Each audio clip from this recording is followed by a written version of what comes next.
기도하겠습니다. 하나님 아버지 감사합니다.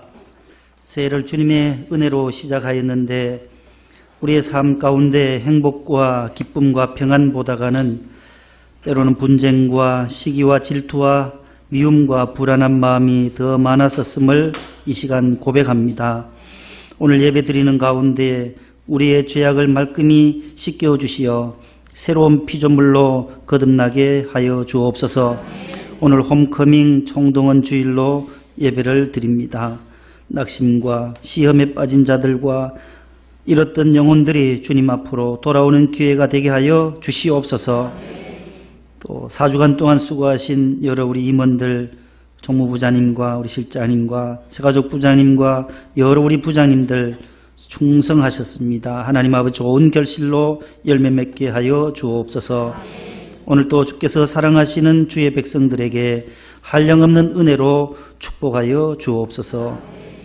권사에 하나님 앞에 찬양을 올려드리고 또 시온 찬양대도 주님께 찬양을 올려드렸습니다. 우리 모두의 영혼의 찬송이 될 수 있게 하여 주시옵소서. 더욱더 올 한 해 헌신하며 충성할 수 있도록 축복하여 주옵소서. 예수님의 이름으로 기도하옵나이다. 아멘. 옆에 분과 평화 인사를 나누겠습니다. 샬롬. 잘 오셨어요. 한 번 더 인사합니다. 예수님 믿어야 행복해요. 예수님 믿어야 행복합니다. 네. 행복이 얼굴에 절절절 흐르셔요. 기쁨도 흐르시고. 우리 영상을 우리 본당의 임시당회장이신 유경정 목사님이 보내오신 영상이 있어요. 잠시 보도록 하겠습니다. 행복이 무엇인지.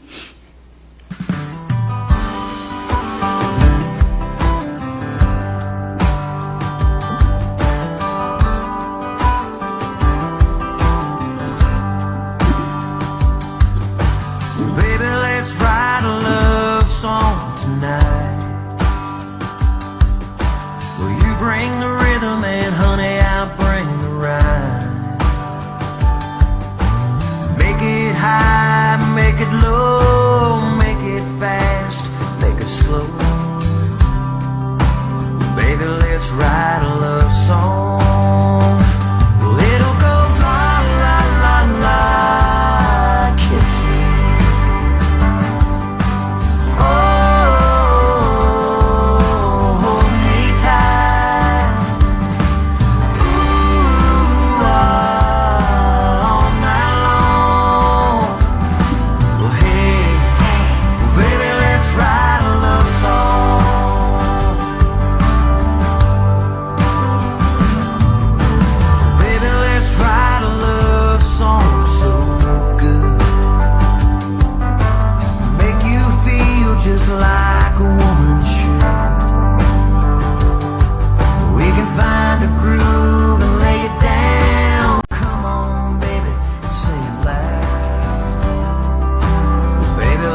따라합시다. 행복의 시작 예수 그리스도. 행복의 시작 예수 그리스도. 모든 사람들이 행복을 꿈꿉니다. 공부하는 학생도 행복하기 위해서 공부하고, 또 성공하는 자도 저 행복을 위해서 꿈꾸고, 또 사업하는 분도 돈을 많이 벌어서 행복하기 위해서 밤을 새워 일하고 새벽같이 일찍 일어나서 일을 하게 됩니다. 결혼을 왜 합니까? 물으면 행복한 가정을 이루기 위해서 합니다. 그렇게들 답을 합니다. 모두가 행복을 꿈꿉니다. 그러나 그 행복과 성공이, 그 출세가 내 마음대로, 내가 꿈꾸는 대로 되지를 않는 것이 문제입니다. 모든 사람이 다 행복한다면 얼마나 좋겠습니까? 그러나 결혼하는 것 하나만 생각해 보더라도 결혼하는 모든 가정이 행복한 것만은 아니다라는 겁니다. 예전에는 그냥 결혼식 하면 뭐 시골의 마당에서 닭 잡아놓고 소나무 꺾어놓고 그렇게 하잖아요. 조금 더 발전되면 이제 예식장에 가서 하기도 하고, 교회에서 그냥 목사님 주례로 간단하게 예배로 주례를, 결혼식을 올립니다. 교회에서는 그렇게 많이 요즘 안 하는데, 이제 본당에도 가보면 사전에 찍은 사진들이 있어요. 예비 신랑과 신부가 다 포즈를 예쁘게 취하고, 소파에서도 뭐 다리 들고 뭐 이렇게 허거하고 침대에서 자빠져가지고 찍은 사진 다 이렇게 앞에다가 좌우로 하객들이 보라고 쭉 걸어놔요. 예식장은 더해요, 요즘에. 어제도 예식 의정부에 갔는데 다 목사님이 58세에 돌아가신 그 아드님을 주례한다고. 주례를 저를 부탁했어요. 제가 교육 목사로 있었던 교회인데 목사님이 일찍 돌아가시고 삼남매를 사모님이 기르셨는데, 거기도 가보니까 다 좌우로 웨딩홀에 사진을 다 걸어놨어요. 그렇게 결혼을 잘 하면 신혼여행 다녀오고 잘 행복하게 계속 잘 살기를 우리는 바라지요. 그러나 그렇지 않은데 문제가 있다는 겁니다. 여행 가자마자 비행기에서 티격태격, 제주도 가서 돌아올 때는 다른 비행기 타고 오고, 이런 일들이 비일비재하다라는 거예요. 그래서 야고보서 1장 17절에 하나님은 모든 좋은 은사와 온전한 선물, 하나님 주신 최고의 선물과 행복과 축복과 은혜와 풍성한 열매는 위에 계신 하나님이 도와주실 때에 가능하다고 성경은 말씀해요. 온갖 좋은 은사와 온전한 선물이 다 위에 계신 빛들의 아버지께로부터 내려오나니 그는 변함도 없으시고 회전하는 그림자도 없으시느니라. 영원히 변치 아니하시는 하나님이 그 새 가정을 축복하시고 사업장을 축복하시고 우리 자녀들의 앞길을 축복해 주시고 요셉과 함께 동행함으로 함께 하실 때에 행복이, 축복이 주어진다라고 성경은 말씀합니다. 그래서 저와 여러분들의 가정, 우리 모두는 늘 하나님과 함께하는 가정과 교회와 자녀가 될 수 있기를 축복합니다. 하나님이 동행하면, 하나님이 함께 하시면 행복한 거예요. 주님이 함께 할 때 행복한 거예요. 오늘 저 장애인이 두 다리도 없지만은 행복하게 사는 것 잠시 영상을 보았습니다. 불행한 것 같지만 쌍둥이 아이를 놓고 길러가는 그 모습들이 1880년에 미국에서 출생한 앞도 못 보고 말도 못하고 듣지도 못하는 삼중의 고통, 삼중고를 앓고 있는 한 여인이 태어났어요. 이름하여 헬렌 켈러라고 하는 여인입니다. 1968년 6월 1일 날 천국으로 부름을 받아 88세의 생을 살고 갑니다. 그가 어릴 적에 죽고 싶은 마음이 얼마나 많았겠어요. 말도 못하지요. 보지도 못하지요. 들을 수가 없는 이 삼중 고통에 시달리는 이 여인을 믿음의 선생님이 이끕니다. 20살 되던 그 선생님이 앤 맨스필드 설리반이라고 하는 선생님, 우리가 자주 들었던 설리반 선생님이 그를 계속해서 주님의 사랑으로 가르칩니다. 어떻게 해요? 설리반 선생님의 손을 가지고 보도 듣도 듣지 못하고 말도 못하는 그의 입에다가 그 촉각, 우리의 시각도 있고 청각도 있고 후각도 있고 미각도 있고 촉각이 있는 이 오각 가운데 이것만 촉각을 가지고 가르쳐요. 설리반 선생님과 이 헬렌 켈러의 두 사람의 얼굴이 살아생전에 가르쳤던 그 방법이 동영상에 나와요. 한번 찾아보세요. 얼마나 감동적인지 몰라요. 그의 입에다 대고 입 움직이는, 손이 움직이는 그 모습, 설리반 선생님의 입에다가 대요. 헬렌 켈러는 안 보이니까 설리반 선생님은 말을 할 수 있으니까 입에다 대는 거. 이 움직임을, 파장을 보고 깨닫는 거. 이 발음이 뭔지를, 무슨 말씀을 하는지, 나에게 어떤 사랑을 전달하는지를 이 촉각을 가지고 하나님의 사랑으로 그를 지도합니다. 이 선생님이 그를 훌륭하게 길러서 그 고통 가운데서도, 그 고난 가운데서도 미국에서 대학까지 졸업하게 하고, 이 헬렌 켈러가 사회운동가로 고아들을 위하여, 장애인들을 위하여 훌륭하게 88년을 살다가 하나님의 부르심을 받습니다. 사흘 3일만이라도 볼 수만 있다면 헬렌 켈러의 마음의 소원이요. 첫째 날 뭘 보고 싶냐 할 때의 첫째 날은 앤 맨스필드 설리반 선생님을 보고 싶습니다. 나를 옆에서 늘 가르쳐 주시던 그 선생님 얼굴 한번 보고 싶은 것이 첫 번째 날의 소원이다라는 거예요. 사랑하는 친구들과 걸어다니는 아기들, 애견들, 책을, 그리고 하나님이 만드신 이 대자연의 찬란한 모습을 첫날 보고 싶고, 둘째 날 만약 눈을 뜰 수만 있다면 새벽 일찍 일어나 새벽에 떠오르는 하나님이 만드신 그 태양을 보고 싶습니다. 우리가 매일 보는 거예요. 매일 눈을 뜨고, 저도 눈 뜨고 살고 듣고 살고 말하면서 사는데 그 새벽에 동토오르는 그 태양을 보고 싶어 하는 거예요. 우리는 그놈의 해가 떴는지 안 떴는지도 오늘 또 모르고 교회에 왔어요. 저도. 이 헬렌 켈러를 생각해 보면 떠오르는 태양 바라보고 그 다음에 박물관에 가서 인류 역사의 발전의 발자취를 좀 보고 싶다. 저녁에는 뭐 하고 싶냐? 극장이나 영화관에 가서 영화 한번 보고 싶다. 이것이 둘째 날의 헬렌 켈러의 소원이었습니다. 셋째 날은 도시 한복판을 거닐면서 엠파이어 스테이트 빌딩 꼭대기 위에 올라가서 미국의 그 발전상을 한번 보고 싶다. 그리고 다시 눈을 감아도 소원이 없겠다. 사흘만 눈을 떴다면 이것을 보고 싶다고 했던 이 헬렌 켈러의 소원, 우리가 늘 볼 수 있고 말할 수 있고 걸어 다닐 수 있는 이것이 우리에게는 얼마나 큰 축복인지를, 내가 오늘 건강하게 두 다리로 걸어서 주의 성전까지 올 수만 있었다면 불평할 것이 없어요. 감사합니다. 하나님 아버지, 따라합시다. 하나님 아버지, 감사합니다. 감사합니다. 늘 감사해야 할 수밖에 없어요. 오늘 본문 권사님들께서 읽어주신 사도행전 16장은 가이사랴 빌립보 지방, 빌립보는 마게도냐 지방의 첫 도시였어요. 이 빌립보 지방에서 일어났던 일을 기록하고 있습니다.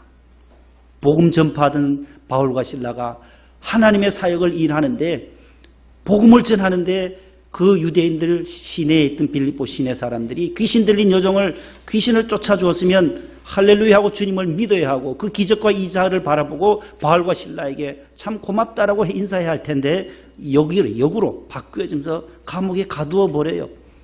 빌립보 감옥에 갇혔어요. 바울과 실라가 빌립보 감옥에 딱 갇힌 상황이에요. 고린도후서 4장 8절 한번 보여주세요. 고린도후서 4장 8절 시작. 우리가 사방으로 우겨쌈을 당하여도 쌓이지 아니하며 답답한 일을 당하여도 낙심하지 아니하며. 아멘. 지금 바울의 상황이 이런 상황이에요. 사방으로 꽉 막힌 빌립보 감옥에 들어가 있는 거예요. 투옥되어 있어요. 사방으로 꽉 우겨쌈을 당했어요. 본인이 기도하고 복음 증거하러 2차 전도여행 떠났는데 딱 가로막혔어요. 답답한 일이 발생하게 된 거예요. 감옥 안에서. 답답한 일이 뭐겠어요? 내가 계획하고 꿈꾸고 이렇게 진행하리라고 했던 것이 딱 막혀질 때 우리는 답답하다 그래요. 청소년들은 답답한 게 뭐냐 하면은 한 질문에 2번 답하면은 그게 답답이다. 정말 답답한 노릇이에요. 청소년들 대답이 요즘에요. 뭐가 답답한 일이냐 물으면 모르세요? 뭔지요? 한 질문에 2번 답하면 그게 답답한 일이다. 답을 2번 했으니까 답답한 일. 그게 아니라 오늘은 사방으로 우기쌈을 당하고 바울이 복음 전도를 위해서 나아갔던 그 계획이 딱 수포로 돌아간 것처럼 꽉 막혀 있을 때 답답한 일을 당했어요. 그럴 때 바울은 낙심하지 아니하며, 낙심 안 했다는 거예요. 복음 전하다가 꽉 막혀서 감옥에 갇혀도 절대로 복음 전파자는 낙심하지 않는다라는 거예요. 그러면서 거기서 한밤중에 무엇을 했는지 16장 25절 말씀이에요. 다 같이요. 한밤중에 바울과 실라가 기도하고. 자, 바울과 실라는 지금 사방으로 우겨싸움을 당한 그 감옥 안에서 취하였던 행동을 우리가 잘 유의비 깊게 봐야 해요. 한밤중이 되었어요. 그들이 낙심하고 사방으로 꽉 답답한 일을 당했을 때 그들이 절망하고 그 안에서 자포자기한 것이 아니라 뭐 했어요? 따라합시다. 기도하고. 사라졌나요? 구절을 보여주세요. 따라합시다. 기도하고 하나님을 찬송했다. 저 빨간 것이 기도해. 기도와 뭐예요? 찬송을 했다라는 거예요. 절망과 낙심과 답답한 일, 우겨싸움을 당했을 때 우리가 먼저 해야 할 일은 위는 뚫려져 있어요. 위에 계신 하나님 앞에 뭐 하는 거예요? 기도하는 거예요. 따라합시다. 기도하자. 기도는 교회의 맥박이요, 교회의 심장이다. 교회가 교회 되려면 바울과 같이 우겨싸움을 당하고 답답한 일을 당할 때 부르짖는 거예요. 기도하는 거예요. 맥박이 뛰어야 사람이 살아있듯이 기도 없으면 그 교회는 죽은 것과 같은 거예요. 시체와 같은 거예요. 주여 주여 우리가 삼창하고 통성으로 기도하는 이유도 그 주님 앞에 부르짖는 거예요. 하나님 앞에 기도하는 거예요. 그 다음에 하나님을 찬송하는 거예요. 늘 찬송하면서 찬송하고 기도하고 기도하고 찬송하고, 기도의 기자와 찬송의 찬자를 합치면 기찬소리의 기찬소리를 하나님 앞에 드린 거예요. 그 하나님이 들으시고 바울과 실라가 착고가 풀려져요. 손에 매였던 그 수갑도 풀려져요. 발목에 묶었던 착고도 풀려져요. 간수가 지키다가 보니까 다 풀어진 거예요. 자기들이 잘못 지켜서 초소를 잘못, 경비를 잘못해서 풀어졌는가 해서 도망가려고 하고 스스로 칼을 빼내어서 자기 자신을 죽이려고 할 때 바울이 그러지 말아라. 우리 여기 있다. 도망 안 갔다. 우리 안 토꼈다. 여기 있다. 왜 그렇게 벌벌 떠냐? 두려워하냐고. 우리가 여기 있으니까 그러지 말아라. 무릎을 꿇습니다. 선생들이요. 선생이라고 불러요. 어떻게 하면 나도 구원을 얻겠냐고. 그때 바울이 뭐라고 말해요? 31절에 시작.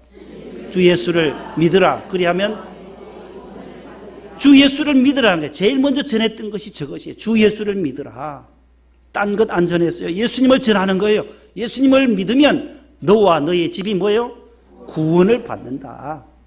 두려움에서 사라지고 구원받는다.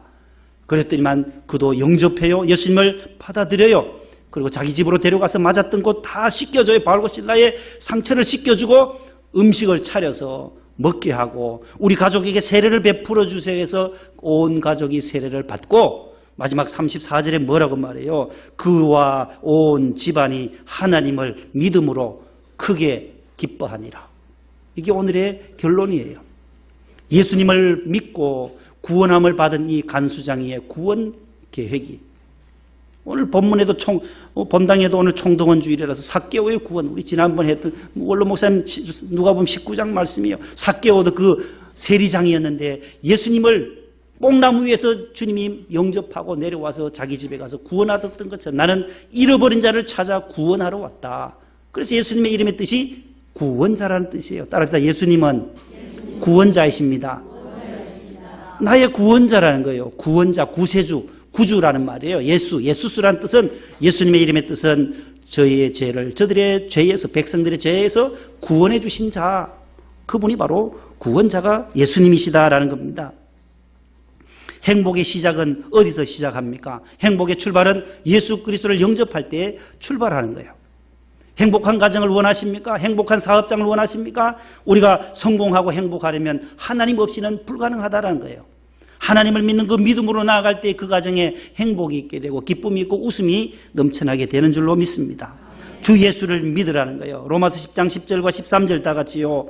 사람이 마음으로 믿어 의에 이르고 입으로 시인하여 구원에 이르느니라. 누구든지 주의 이름을 부르는 자는 아멘. 주의 이름을 부르는 자는 뭘 얻어요? 구원을 얻으리로다. 구원 얻는다는 거야.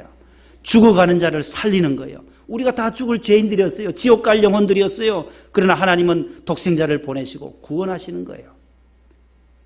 지난 1월 13일부터 금주 토요일까지 2주간 동안 네팔에 봉사활동하러 간 충청남도 교육청 소속 교사들이 있어요. 중등학교, 초등학교 교사들이 11명이 네팔에 갔어요. 안나푸르나 8,091m 되는 아주 높은 히말라야 산맥에 한 14개의 8,000m가 높은 봉우리가 있답니다. 8,000m, 세계 최고봉이 거기 있어요. 에베레스트 8878. 굉장히 최고 높은 그 8,878m도 거기에 있어요. 네팔과 인도와 중국 이 3개국 접경 지역에 있는 그 고산지대에 봉사활동하러 갔어요. 선생님 몇 명이요? 11명이 가셨어요. 근데 어제 뉴스 보니까 그저께 쉬는 시간을 이용해서 선생님 9분이 트레킹을 간 거예요. 산보를 나가신 거예요. 산행을, 트레킹을 가셨어요. 2분은 피곤해서 숙소에 머물고 11명 중에 몇 분이 간 거예요? 9명이 가신 거예요. 앞에 선두에 4분, 뒤에 5명 가던 길에 이게 눈이 녹기 시작했나 봐요. 비도 오고 바람에 의해서 그 산에 전부 눈이잖아요. 거기 높으니까 산이. 그 산사태가 눈사태로 인해서 4분이 실종이 됐다는 거예요. 얼마나 마음이 아픈지. 나머지 5분은 뒤에서 가다 보니까 막 쏟아지니까 도망간 거예요. 피신한 거예요. 안나푸르나 베이스 캠프 A, B, C. 안나푸르나 베이스 캠프 A, B, C. 거기에 피신했어요. 5명 살았어요. 2분은 숙소에 계셨으니까 7분은 계신데 4분이 지금 실종 상태예요. 이분들은 오로지 구조자를 찾는 거예요. 구조자를 구하는 거예요. 우리가 이와 마찬가지 실종되었던 것처럼 죄에 빠졌던 우리를 구조할 분이 누구냐 말이에요. 물에 빠져 헤매이는 사람 건져내듯이 우리 주님은 저와 여러분들을 구원하시기 위하여 이 십자가에서 피 흘리시고 살 찢기시면서까지 저와 여러분들을 구원해 주신 줄로 믿습니다. 내가 여기에 못 박혀야 할 텐데 주님이 대신 못 박히시고 살 찢기시고 저와 여러분들의 죄를 대속해 주신, 속량해 주신 그 은혜가 가장 큰 은혜입니다. 구원받은 은혜, 예수 그리스도의 그 은혜, 행복의 시작은 바로 예수 그리스도로부터 출발하게 되는 줄로 믿습니다. 사도행전 4장 12절 한번 읽어보실래요? 구원을 받을 수 없나니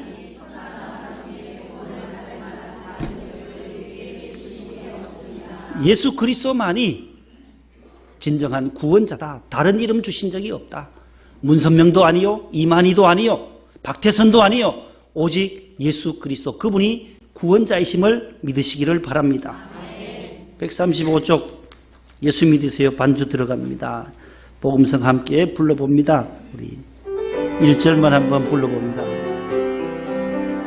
당신은 지금 박수치면서요 하나요 밟고 무겁게 이 세상 어디 쉴 곳 있나요? 머물 곳 있나요? 예수 안에는 안식이 있어요. 평안이 넘쳐요. 십자가 보혈 믿는 자마다 구원을 받아요. 예수 믿으세요. 예수 믿으세요. 예수 믿으세요. 예수 믿으세요. 예수 믿으세요. 주를 믿는 자 그는 행복해요. 영원한 생명 얻으니 하나님 나라 그의 것이라. 어서 예수 믿으세요. 할렐루야. 예수 믿을 때에 우리에게 행복이 찾아온다라는 찬송이에요. 예수 믿을 때 우리에게 앞날이 형통하게 된다라는 거예요. 미래가 보장이 됩니다. 미래가 불안한 미래가 아니라 예수 믿으면 마음에 평강이 찾아옵니다. 예수 믿고 신앙생활하면 다음과 같은 결과가 주어져요. 3가지 결과요, 3가지 축복이에요. 첫 번째는 따라합시다. 하나님의 자녀가 되고 영생의 축복을 얻습니다. 요한복음 1장 12절 다 같이요. 영접하는 자 곧 그 이름을 믿는 자들에게는 하나님의 자녀가 되는 권세를 주셨으니 3장 16절 하나님이 세상을 이처럼 사랑하사 독생자를 주셨으니 이는 그를 믿는 자마다 멸망하지 않고 영생을 얻게 하려 하십니다. 아멘. 예수 믿게 되면 우리에게 하나님의 자녀의 권세와 특권을 주세요. 따라합시다. 나는 하나님의 자녀입니다. 영생의 복을 얻었습니다. 요한복음 3장 36절에도 아들을 믿는 자에게는 영생이 있고 말씀해요. 아들이 없는 자에게는 영원한 생명이 없어요. 하나님의 아들 예수 그리스도를 받아들일 때에 하나님의 자녀가 되고 영생, 하나님의 나라에서 영원히 사는 축복을 누리게 되는 것입니다. 두 번째 축복은 우리의 심령 속에 평안함과 더불어서 따라합시다. 은혜 충만, 믿음 충만, 사랑 충만, 기쁨 충만의 복을 얻습니다. 예수 믿으면 이것이 온다는 거예요. 관련 구절 보여주세요. 다 같이요. 시작. 평안을 너에게 끼치노니 곧 나의 평안을 너에게 주노라. 내가 너에게 주는 것은 세상이 주는 것 같지 아니하니라. 너희는 마음에 근심하지도 말고 두려워하지도 말라. 15장 11절 내가 이것을 너에게 이름은 충만하게 하려 함이라. 할렐루야. 예수님께서 주시는 이 평안, 이 기쁨. 2부 예배 때는 대구 팔공산에 동화사를 60년 동안 다니셨던 집사님이 나오셨어요. 동화사 팔공산에 무슨 바위가 있어요, 거기요? 어휴, 들어보셨네. 갓바위 들어보세요, 갓바위.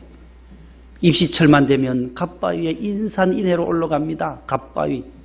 있잖아요. 가에다 시옷, 갓바위. 바위가 갓처럼 생겼는지 저는 못 올라가 봤어야지. 그리고 문산 갈 때 경주나 이렇게 가다 보면 팔공산 화살표만 봤어요. 보니까 그 높은 산에 있는데 거긴가 봐요. 그 계단을 한참 올라간다네.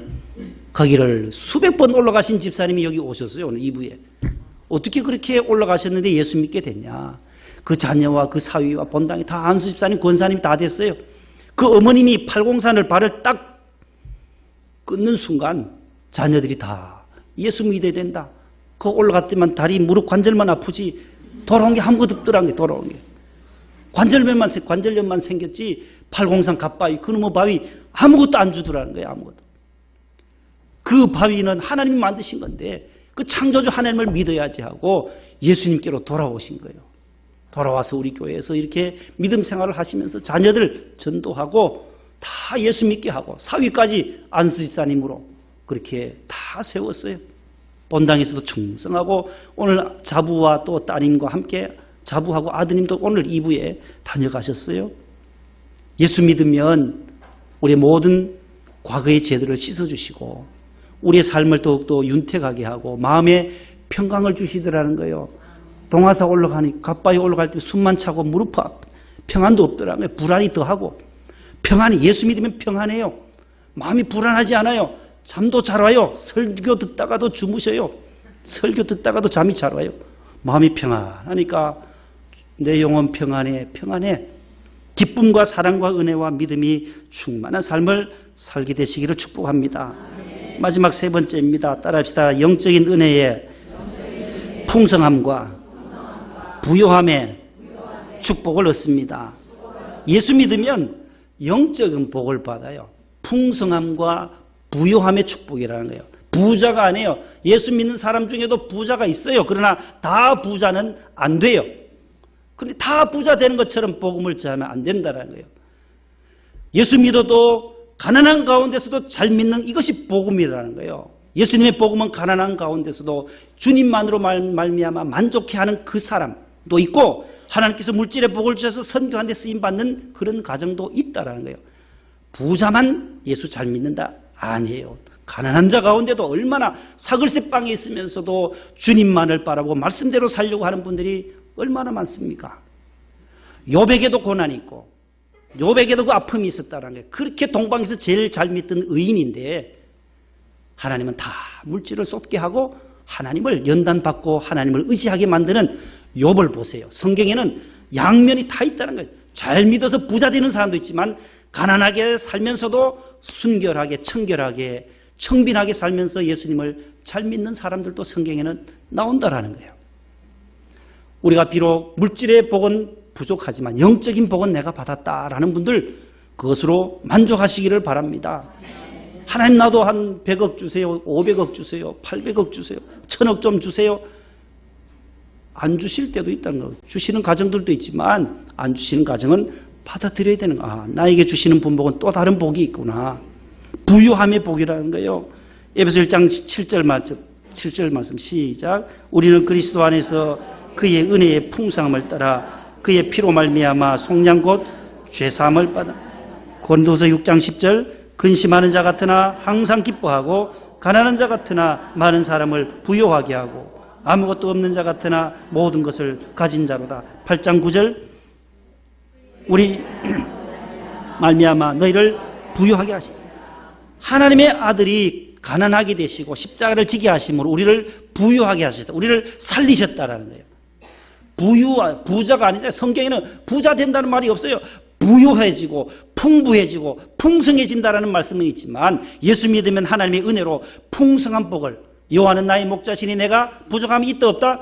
부족함이 없다는 거예요. 여호와 하나님만으로 만족해하는 이 신앙, 이 믿음, 이 여유와 부유함, 넉넉함은 바로 하나님을 믿을 때에 예수님을 믿을 때에 주어지는 축복이라는 거예요.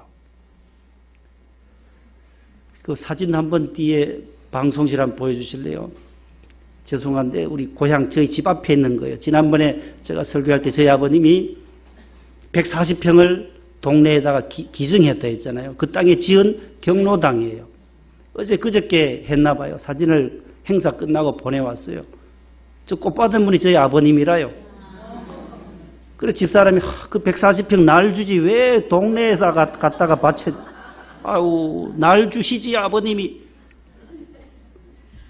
뭐 당신 어디 쓰려고 하니까 재건축하는데 건축해금 해야 되는데 안 해도 된다. 안 해도 저것도 더 중요하다네요. 저 앞뒤 동네에 어르신들을 위해서 아무도 기증하는 분이 없어요. 땅을 나라에서 지어준다는 땅이 있어야 하는데 저 땅을 아버님 140평을 뚝 떼서 주신 거예요. 하나님의 것인데 아버지 땅도 아니지 원로 장로님이시니까 천국 갈 날이 얼마 안 남았으니까 또 좋은 일 하시다 가시니까 다시 다른 사진 없나요? 저희 동네 사진 한번 교회 사진. 이쪽이 저희 어릴 적부터 다니는 교회예요. 교회에서 쭉 올라가면 저 우측에 저 땅을 저 하얀 집이에요. 저기 그게 아까 그 느티나무 밑에 있는 그 마을이에요. 140평 얼마 되지 않아요. 서울에 140평 되면은 비쌀 거 아니에요.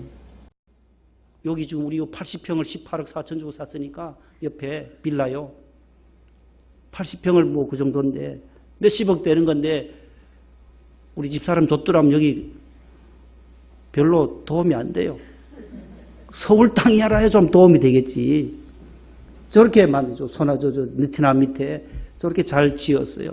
동네 어른들을 이제 전도하는 거예요. 저 안쪽에 건너 동네가 또 있어요. 저 물 건네. 저는 동사라 그래요. 동쪽. 저희 동네는 서사예요. 동쪽, 물 건너 동쪽은 동사. 저 동네는 불교 동네라요. 예수 믿는 분이 별로 없어요. 차츰 전부 이제 돌아와요. 교회로. 아까 그 교회 빨간 벽돌 있잖아요. 그래, 아버님 잘하셨다. 잘하셨다. 복음 전하는 거예요. 저 경로당에 모여서 이제 저도 이제 가면 이제 한택 쏴야 되고 어르신들 대접도 하고 해야 되는데 이제 돈을 좀 모아놔야 돼요. 제가 이제 저금을 막 해서 가서 한택도 저 해야 돼요. 다 교회 나오시라고 어르신들 지나가면서 저 건물 누가 했냐. 저기 교회 서사교회 장로님이 했다. 우리 아버님 이름은 없어도 그 교회 다니는 장로님이 했다. 부유한 게 나누어 줄 수 있는 이 마음. 그 동네 아무리 돈 많은 사람 많았거든. 돈 많아도 땅 한 평은 기증을 못해요. 예수 믿으니까 마음의 여유와 풍요로움과 넉넉함이 있기 때문에 바치는 거예요. 저희 아버님 얘기해서 죄송합니다. 우리 권사님들 집사님들 가운데도 교회를 위해서라면 기증하는 거예요. 차도 바치고 사택도 바치고 하는 분들 그 마음이 참 귀하다는 거예요. 우리가 이 땅을 떠날 때에 하나님의 나라에 가서 우리가 무엇으로 상급받겠습니까? 너 이 땅에 살다가 어떻게 하고 왔느냐 물을 때에 누구에게나 다 달아와요. 오늘 우리 부른 찬송에 뭐라 해요? 3절만 세월이 살같이 빠르게 지나 육체의 쾌락이 끝이 나고 사망의 그늘이 너와 내 앞에 아무에게도 무조건 찾아와요. 누구에게도 찾아와요. 사망의 그늘이 너와 내 앞에 둘리며 가리우는 그때가 온다라는 거예요. 그러나 예수 믿으면 그 다음에 4절에 보세요. 뭐라고 말해요? 우리를 위하여 예비해 두신 영원한 집이 있어. 그 다음 뭐예요? 죄 많은 세상을 떠나게 될 때 그 다음 뭐예요? 영접해 주시겠네. 이 은혜예요. 이 세상, 죄 많은 세상을 떠날 때 저와 여러분들 주님이 영접해 주시는 은혜가 있기를 축복합니다. 하나님 아버지, 행복의 시작 예수 그리스도입니다. 예수님을 믿을 때에 우리에게 하나님의 자녀와 영생의 복을 주시고 평안과 기쁨과 행복과 사랑의 믿음의 충만함을 주시고 풍성함과 부유함의 축복을 겸하여 주신다고 약속하셨습니다. 우리 모든 성도들 예수 믿고 새 가족들을 낙심했다 돌아온 자들 모두 다시 한번 주님의 전에서 새롭게 시작하게 하여 주시옵소서. 예수님 이름으로 축복하며 기도하옵나이다. 아멘.